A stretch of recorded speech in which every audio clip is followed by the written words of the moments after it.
Good afternoon and happy Halloween. We have a really special program today. We have Dave Lawrence Jr. as our speaker. We have a busy program today, so we'll get started. First, we have the Pledge of Allegiance, and Judge Susan Malucci is going to lead us. I pledge allegiance to the flag of the United States of America and to the republic for which it stands, one nation, under God, indivisible, with liberty and justice for all. Thank you. I'd like to welcome our judges. We have today Judge Smith, Judge Economou, Judge Inman, Judge Wallace, Judge Ferens, Judge Brownell, and we have special guests. We also have Senator Bill Galvano with us today, and he came here in spite of being very busy with the campaign trail. Thank you so much. And his assistant, Sasha. Partner, okay, don't want to do that. We have old friends of Dave Lawrence's, Sally Warwick, Jim and Chrissy Adamson. We have more guests. We have Massey Farrago from the Children's Movement. We have Garrett Van Lint from the Children's Movement. We have Walt Smith. Oh, Judge Hayworth, Judge Dees, and a new member, Chris Kubacki. Thank you all so much for coming. Next, we'd like to thank our sponsors. Our sponsors support us and make life good for us, so I hope you support them too. We have Fidelity Bank, LawPay, Firkins Automotive, and we have two new sponsors, Center State Bank and Gettle Toyota. Fidelity Bank's sponsor is a gold sponsorship, and they're going to make a brief statement. It's Mr. Wooden from the bank, I believe. No, it's Mike Castro from the bank, sorry.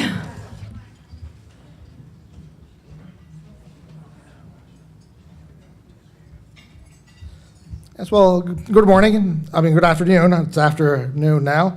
I'm going to be really brief today. I only have three questions for you that I'm going to put out there just for conversation or for discussion. First of all of you here in the room that banks or has a bank, raise your hand. If you have a bank, raise your hand. Okay. All right. Okay, now put them all down. All of you that has a bank, have you all tried to ever call your bank? If you have tried to call your bank, raise your hand. Okay, now my last and final question to you is, when you have called to your bank, has a live person answered the phone within the first two rings? If they have done so, raise your hand. Well, if that is the type of service that you look forward to, be more than happy to help you. My name is Michael Castro, and I'm with Fidelity Bank, and it is our extreme pleasure to sponsor the Bar Association. Thank you, and I hope you have a great meeting.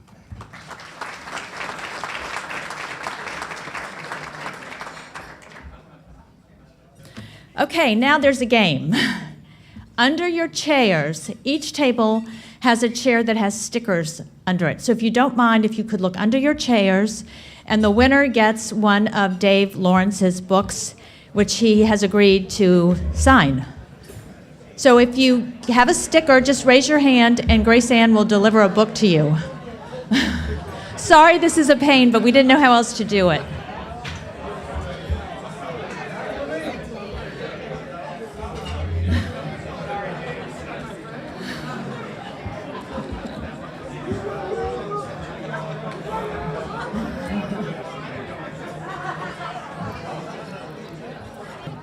Okay, next we have Brandon Robinson with the YLD Hot Minute.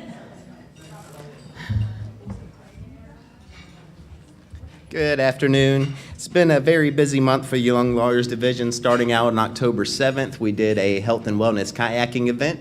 Everyone that showed up had a really great time. On October 17th, we hosted the Tech Road Show here, and apparently, according to the people that put it on, we were the second best attended that they've put on throughout the state, which is a very good thing for such a small bar. And yesterday, October 30th, we did art creations at the courthouse where we had 29 local artists, mostly from elementary and middle school, posted their artwork up on the 5th floor of the courthouse. So next time you're up there, swing by and take a look. And that's how we've been doing for the month. Thank you.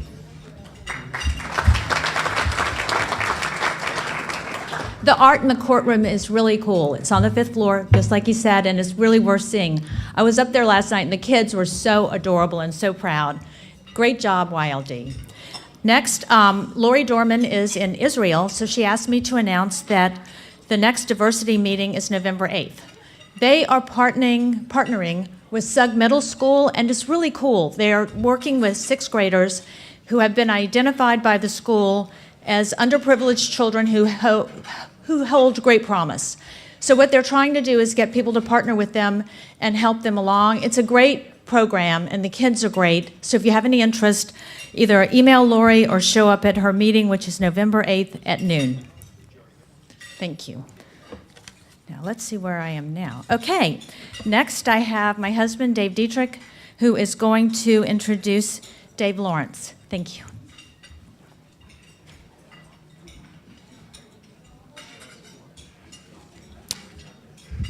I hope you'll bear with me. One of the disadvantages of age is I have a raspy voice from time to time, and today is one of those days. I'll also tell you as an aside, I think the fix is in. Dave Lawrence won his own book. But he signed it to himself. It was a very nice inscription. Dave Lawrence and I met and became friends 62 years ago at what was then Walker Junior High School, later to become the South Campus of Manatee High School. We were classmates and friends at Manatee and fraternity brothers at the University of Florida. Dave has always been focused on anything he tries to achieve in life, but particularly journalism. From the get-go, he knew what he wanted to do and where he wanted to go. He was co-editor of the Manatee school newspaper, and he was editor of the Florida Alligator at U of F.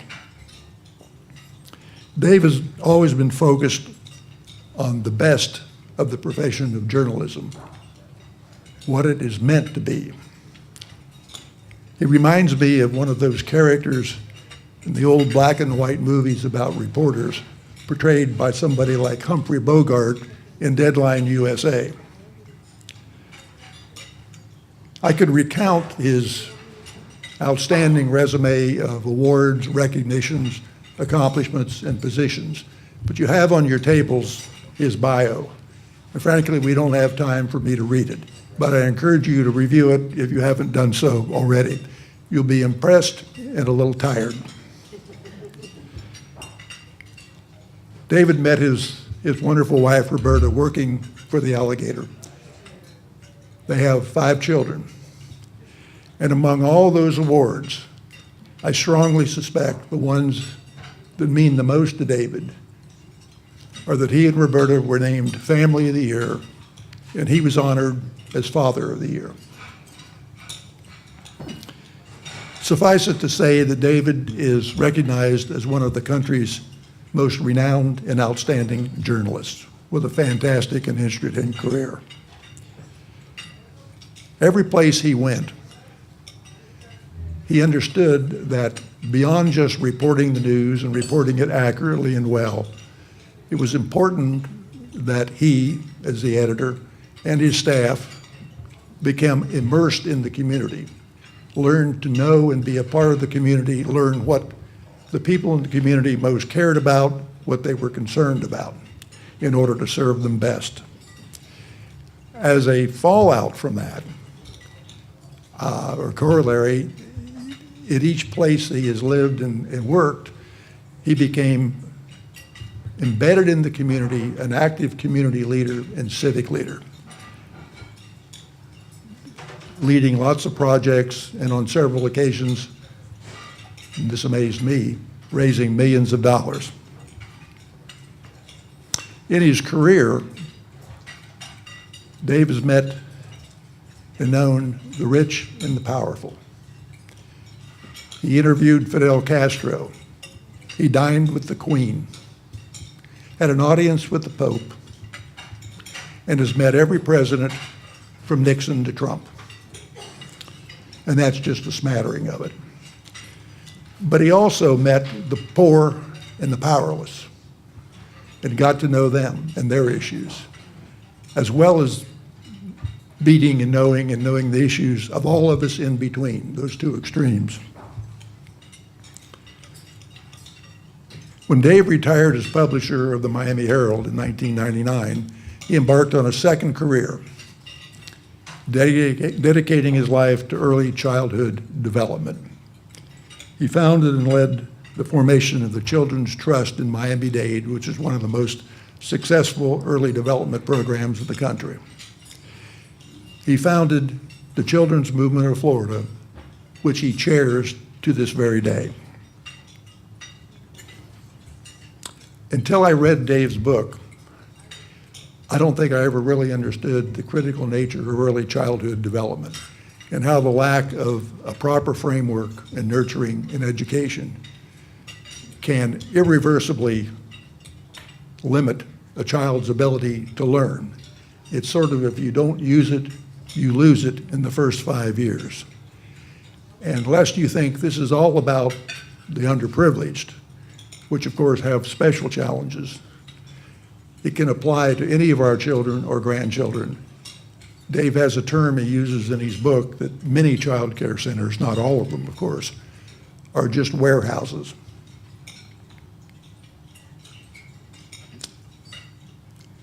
From his fascinating careers, Dave has learned many things about living a life of service. Some he calls life lessons. But maybe most importantly, he has learned that a career and a life of dedication, inspiration, and service to others is not only a wonderful way to live, but a rewarding and fulfilling life. He details many of those things in his new autobiography, A Dedicated Life, Journalism, Justice, and a Chance for Every Child. So it is great pleasure that I'm able to give you my old friend, David Lawrence Jr.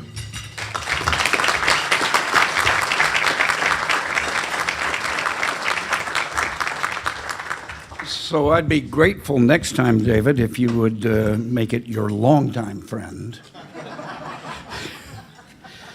rather than pointing out something that is absolutely true. I will never retire. I think it's perilous for people. So if some of you are retired, you're missing a bunch of things. It's not about making money. It's about being useful in life. One of my favorite quotations is from Horace Mann, who is in some ways the inventor of the American public school system more than 150 years ago, who said to the graduating class of Antioch in 1859, the Civil War is coming around the corner, and he says, be ashamed to die before you have won some battle for humanity. That, to me, is the test for each of us. I'm going to talk for about 20 minutes or so.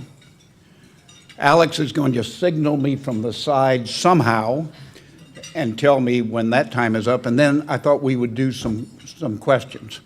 I'm going to talk about simple, non-complicated things. I'm going to talk about what makes a life worthwhile.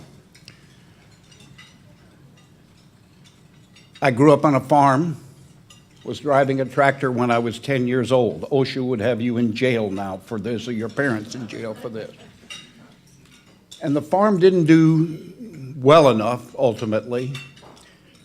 And my mother got sick and couldn't stand the cold weather. I lived on the heel of Lake Ontario, where the famous lake effect is. We moved to this area in 1956. When we left New York, it was minus 26. I went, as you already heard from Dietrich, I went to Walker Junior High, which had only been open a year or so, and then to Manatee High. I've been married 55 years this December and love my wife more than when we were married, and I loved her then.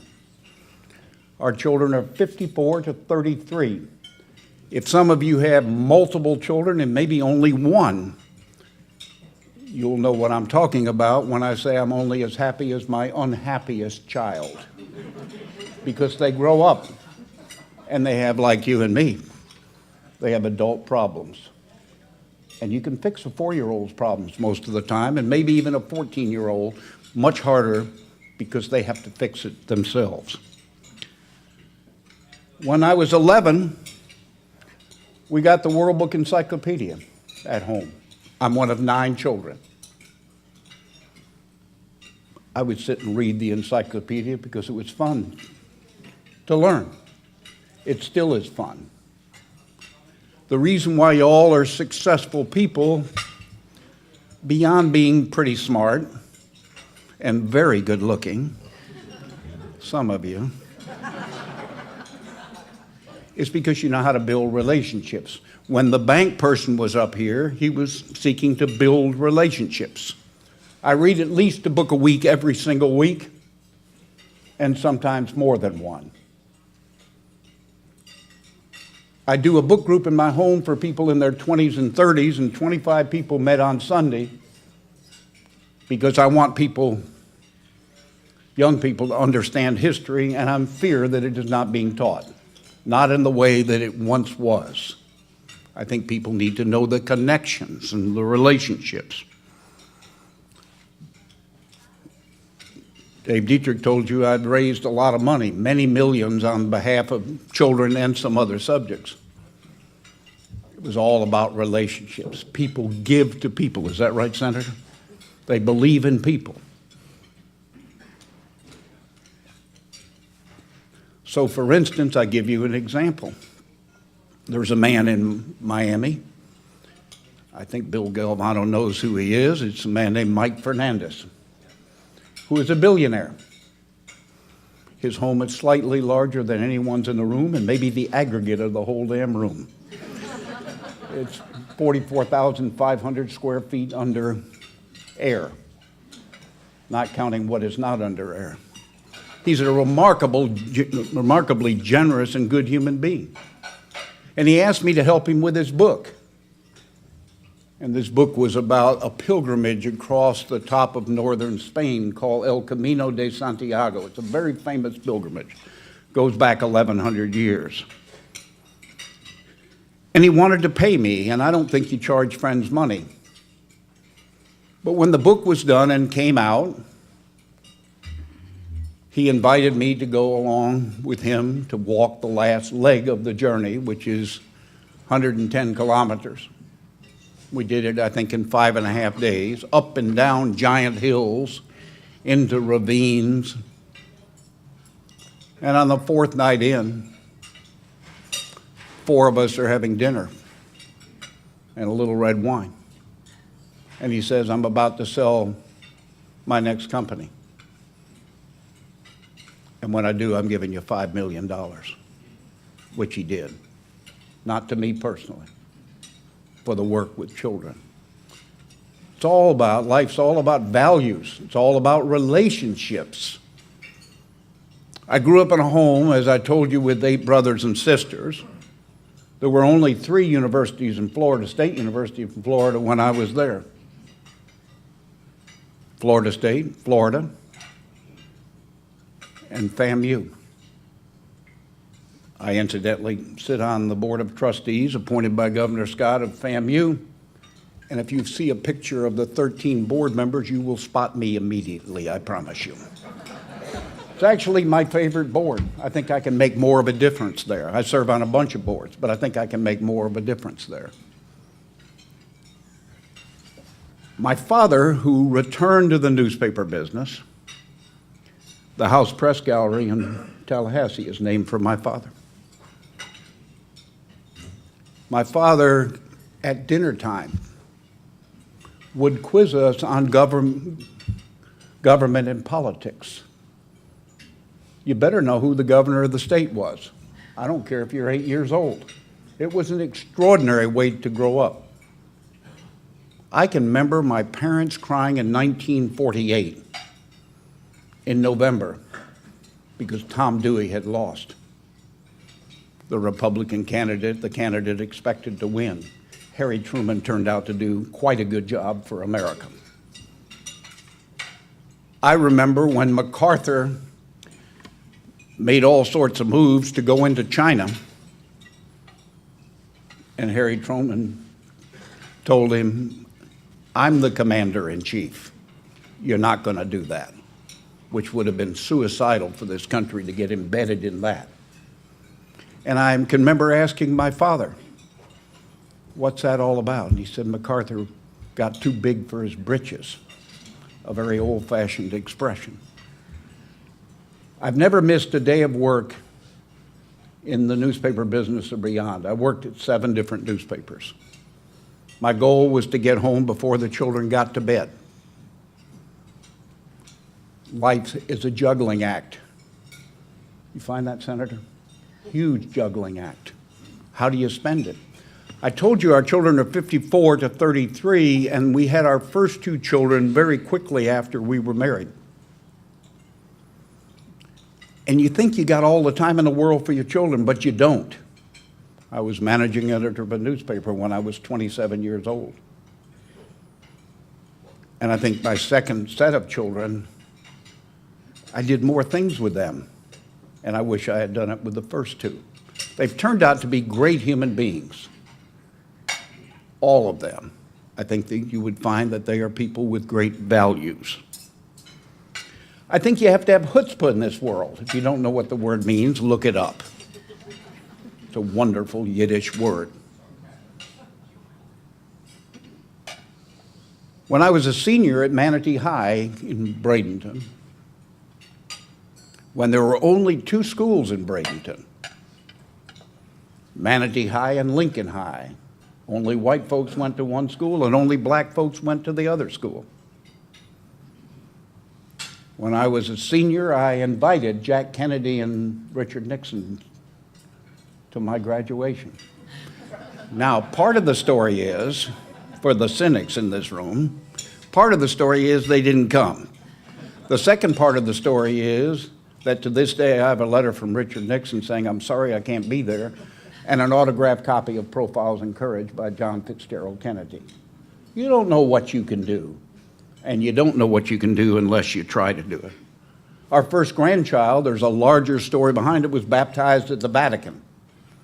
You can do almost anything you want, but you got to try to be able to do that. I've been in 56 countries, and not just tourist places, I promise you. I've interviewed child rape victims in the eastern Congo. I've sat on a carpet in a little village in Bangladesh and talked with 15 women about micro-lending, which has made an extraordinary difference in pulling people out of poverty. When my father was dying in 1983, my parents were both smokers. I see young people smoke and I want to shake them, because I smoked for 20 years myself, from the time I was 15 until I was 35. I want to shake them because they know not what they are doing. So my father is dying of liver cancer. And I go to his hospital room in Tallahassee Memorial. I am then the executive editor of the Detroit Free Press. And I ultimately have to go back to work. My father would die 2 weeks later. My mother was in the room. My father was on the bed. And I leaned down to kiss my father goodbye. And he said, "I want you to know how proud your mother and I are of you." What did I want him to say? I love you. None of us knows how much time we have. We had a son-in-law who choked to death suddenly. Not prepared for that. I think we've had 8 miscarriages among our daughters. We also have 7 grandchildren. I'm not complaining. But bad things do happen. You cannot go through life without significant pain. It's impossible in my estimation. But how do you handle that pain? For one, it gives you far more perspective of what is important in this world. We were taught in our family that you were supposed to make something of yourself. You're a Lawrence, whatever that means. I hope some of you were in families just like that. We lived a life where we were expected to help other people. The word justice is not in the title coincidentally.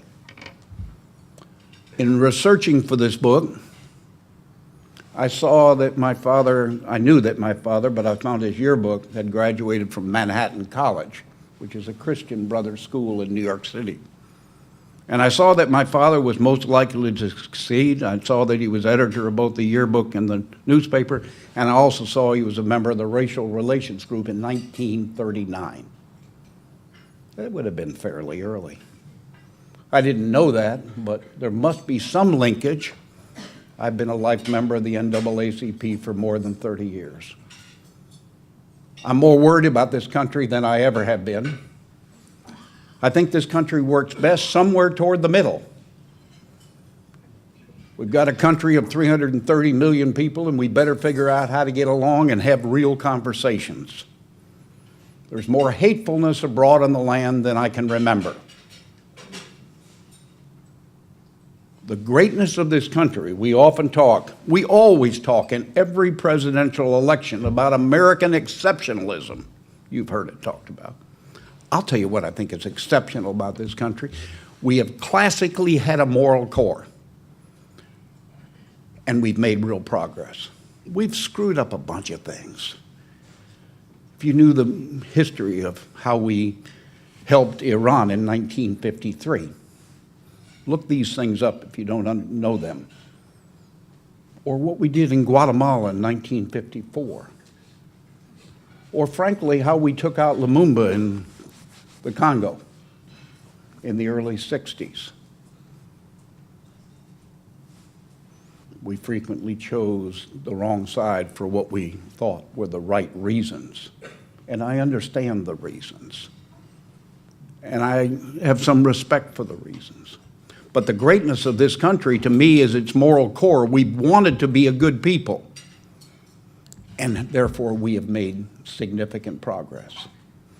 I'm exhausted about the conversation about socialism in this country. It is so tossed out everywhere.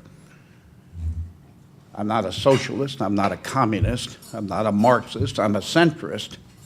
But I also believe that every child in this state ought to have a medical home and health insurance. I think we have to examine ourselves when almost 25% of the children in this state live in the full federal definition of poverty. This is not a Republican or Democratic thought. It is a thought about decency and the people we want to be.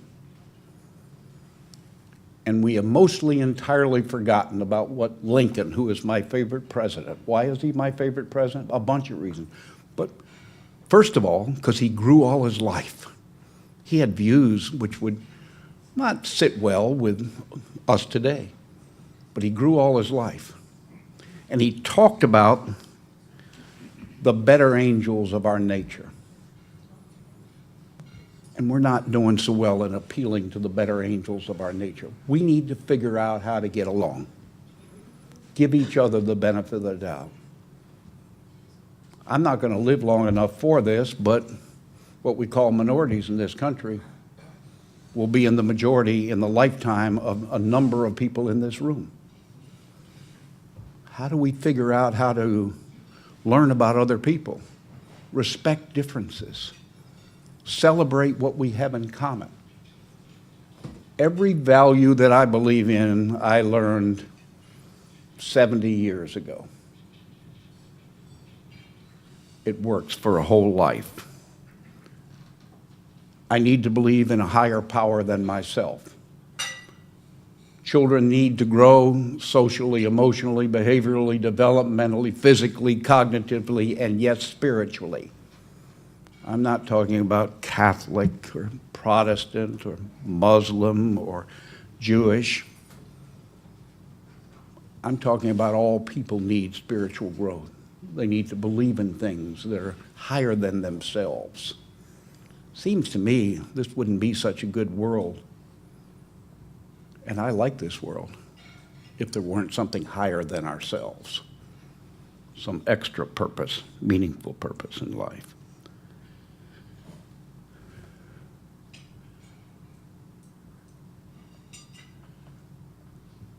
Like I hope all of you, I'm not saving my energy for the next world. I'm not going to need it. Lawton Childs got me interested in early childhood. I had no idea that 85% of brain growth occurs by the age of 3. I had no idea that 40% of fourth graders in this state cannot read at minimally proficient levels, and I acknowledge we've made some progress. I didn't know that if you had 100 children at the end of first grade who really can't read at the end of fourth grade in the state of Florida and in the country of the United States of America, 88 of the 100 still can't really read. And this isn't like what it was when I went to Manatee High in Bradenton, Florida, or when all of us in our family were graduated from either Florida or Florida State. It is a vastly different. It's not like holding an M1 rifle in ROTC at the University of Florida. We need people of extraordinary skills. And I'll give you one more statistic, and if you don't believe me, look it up. 3 out of 4 young people in the United States of America, ages 17 to 24, cannot enter the American military. Do you all know that? You ought to be worried about the national security of a country you love if 3 out of 4 people can't enter the American military. So I have enormous respect for the Senate President and enormous respect for his counterpart in the House who lives in my own community. We need to be a much better educated state. We're the 17th largest economy in the world. And I think it starts in the earliest years. Get those years right, and we'd have most things right. The reality of America and Florida is an extraordinary number of children are not prepared to compete. If I'm nervous when I'm standing up here, and I always am, and I hope you're nervous a bunch of times, whether you're the Senate president or a judge or something else. You nervous sometimes? All the time. I don't think that's unhealthy. You got to keep it in balance, and you have to have the chutzpah and the wherewithal and the energy, the purposeful energy to go do something. But a 5-year-old or a 6-year-old who's already made up his or her mind that I can't do this work, and then they act up and out, and teachers spend an extraordinary amount of time triaging children. I started by saying, and I end by saying, I can see you coming. You think old people are blind or something? Just because you married an old man.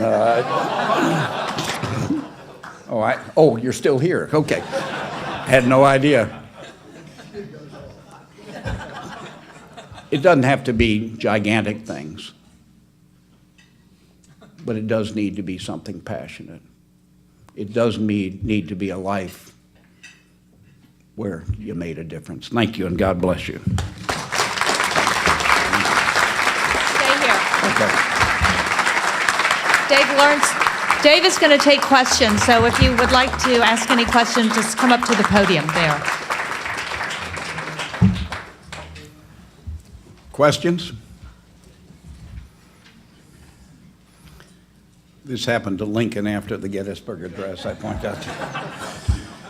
Thought he had failed totally. Oh, okay, good.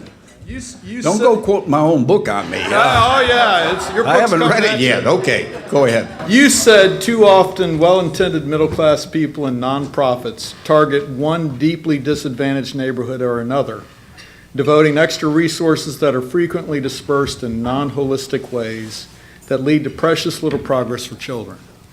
So my question to you is, how do average people like us help folks? Because that's pretty much So I what want we to give all do. everybody a different way, and that's a great question, Charlie. I want to give people a different way of looking at things, because most times we'll focus on a corner over here or a neighborhood over here, and they're very well-intentioned folks, and yes, they do make some difference. But I want you to understand the concept of a movement. I'll frequently ask an audience, what was the civil rights movement about? I invariably get an answer that it was about black people, African American minorities. I argue it was about an American sense of equity for all Americans, that the feminist movement was about all of us.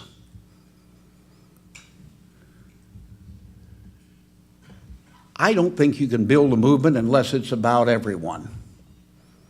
So in 1988, a woman named Janet Reno, you remember that name, was a state attorney in then what was called Dade County, and a good human being, and worked hard and understood the connection between her work as a prosecutor and crime and what kind of shape children are in. So she decided to try to pass a dedicated funding source for children. What do county commissioners in Manatee County make? Somebody must know here. I was told this was over 80. We have a $7 billion budget in Miami-Dade County. We have 13 county commissioners. We pay them $6,000 apiece. Nothing I ever remember in anything in political science at the University of Florida would suggest, well, that's really smart. And yet it's been on the ballot 12 times to move it to the state formula, which I think would be close to 100,000. And you're not rich then, but it's an honorable middle-class living. And she argued we ought to help the children. This was a half-mil property tax. We ought to help the children over here and over here and over here, meaning the significantly disadvantaged, the at-risk, minorities, and so forth. It failed 2-1. I retired from the Miami Herald in 1999 and began looking at this again. It had been a number of years since then.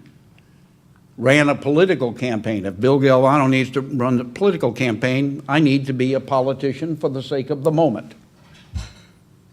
Raised a good deal of money, put a 5-year sunset on it, saying try it for 5 years if you don't like it. We passed it 2-1 because I argued it was about everyone's child. The exact same principles that raised my 5 children are the same principles that raise any child in Manatee County and Bradenton. The 5-year sunset was up in the 3rd trimester of 2008. We were going to hell in a handbasket in this country. And since Miami is a get-rich-quick place, which it is, it's a get-poor-quick place too. So we tumbled and tumbled and tumbled. So the election to do this again in perpetuity, forever, was in late August of 2008. I raised a bunch of money. We had 85.4% of the vote. We won every single precinct in Miami-Dade County except one. This year, the Children's Trust will invest in $150 million in early intervention and prevention. It's all about trust in this country. It's all about trust in Bradenton or Miami and Florida. But you have to have a larger vision. I remember reading The Prince in high school by Machiavelli. And he talked about the hardest thing to do was to change the new order of things. Well, we need some new order of things. And that's what made that successful. Another question? I can do short answers.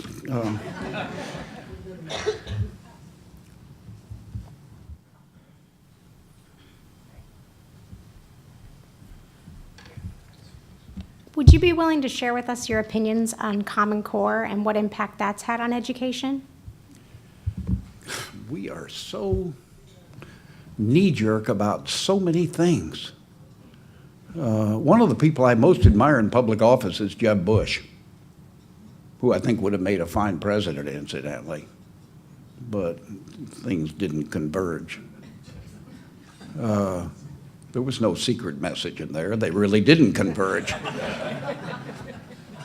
And we got to the point, he was in favor of all of this. Folks ought to have the basics. This is not about creating a nanny state. I understand as well as anyone else that the only people who really care about the people in Miami-Dade County live in Miami-Dade County, and the only people who really care about Manatee County live in Manatee County. I'm fine with that. I want a local school board. But if we're to compete in the world and with other states, we need to have some fundamentals that we agree on that don't get polarized. And so, yes, I support Common Core. Another question? Mr. Lawrence, I see that you were responsible for starting the Early Learning Coalition in Dade County. I wanted you to know that here in Manatee and also in Sarasota County, we're addressing the issue that you raised about brain development in 0 to 3-year-olds. We have what we call an early childhood court, and I think you're familiar with that concept. And we have judges here in Sarasota and Manatee whose job it is to focus on those dependent children that come into the court and get their parents in a position where they can do nurturing parenting, learn skills that can stop the generational disasters that happen time after time. And when we can't fix those parents, we get permanency for those children a lot quicker and get them in a home that's caring for them. And I think your work with the Early Childhood Coalition has been one of the inspirations for that program, because the courts are now engaged in a process, what we call trying to form trauma-informed courts, looking at the root causes of problems in the courts and not just necessarily the rules of evidence and the things of that sort. So thanks for your work in that area. So let me respond to this because I think it's an important observation.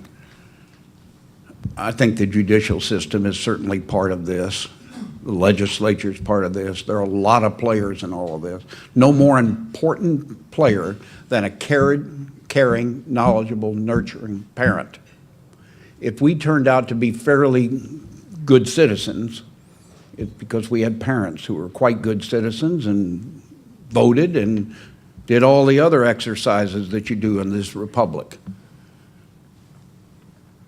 My mother used to call me a romantic. I am to this day. I'm as idealistic and optimistic as I was when I was 16 years old, 60 years ago. It is a privilege to lead that kind of life. I am deliberately naive about things.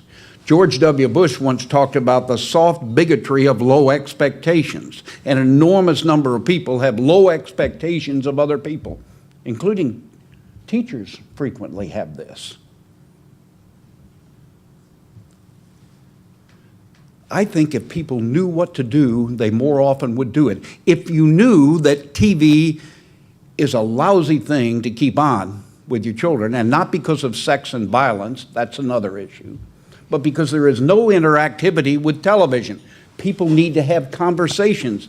Children need to be held and hugged and sung with and talked with and so forth and so on.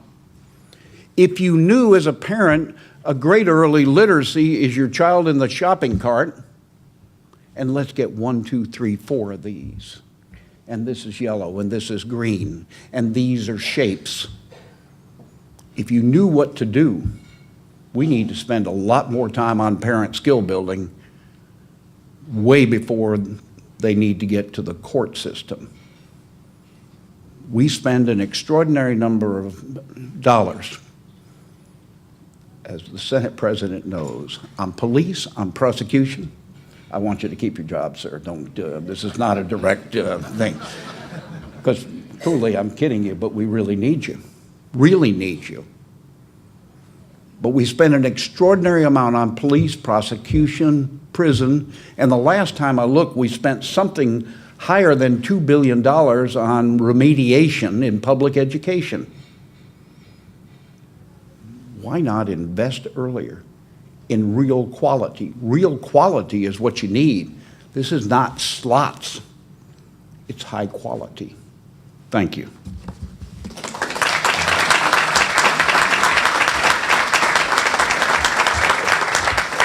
Judge Malucci? She is going to say a few words about David Lawrence. Thanks.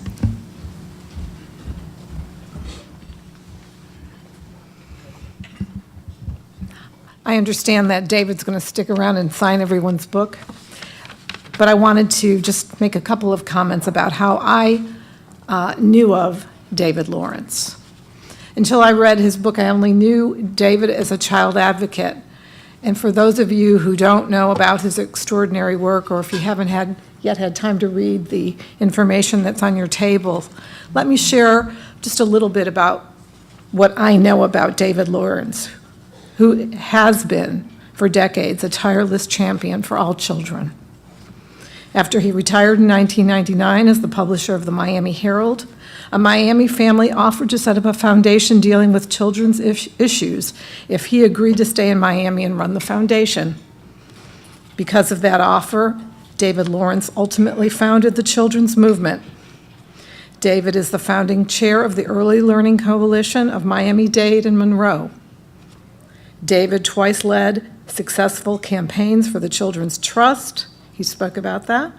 A dedicated source of early intervention and prevention funding for children in Miami-Dade through the passage of an annual ad valorem tax.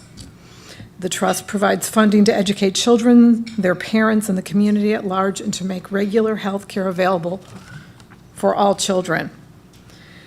Some examples of how the Children's Trust have improved the lives of Miami-Dade children are by funding programs that improve the quality of child care, after-school care, and summer programs, creating new initiatives for children with special needs, making quality health care available to all children by putting health care teams in public schools, and offering information and services to parents and the community at large.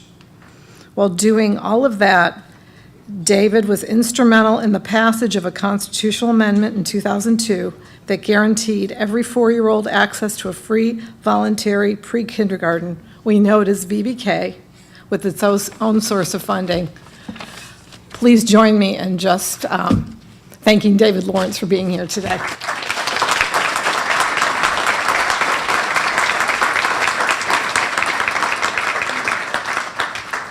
After the lunch, Dave will sign his book, if you have a copy. I'd like to thank Charles Clapsaddle and METV for being here today. Thank you so much. We have also a real property section CLE, the flyers on your table. And today we are eligible for 1/2 credit of CLE for Mr. Lawrence's speech. And Grace Hand has the information, and if you sign in, she will email you the credit information. Our next luncheon is not until January 30th when Brian Stroh comes from the Pittsburgh Pirates, and we're adjourned. Thank you so much for coming today.